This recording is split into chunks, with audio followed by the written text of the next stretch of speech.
Hello guys.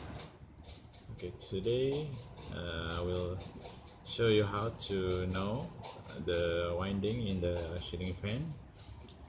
Okay, from here we can see they have two winding, this way and this one.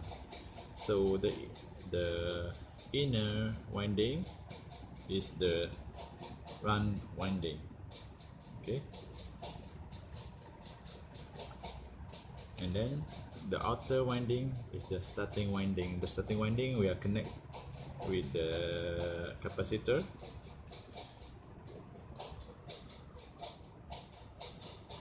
Okay, okay, okay, thank you for watching, and next time I will upload a new video about how to test the winding, whether the winding is good or not.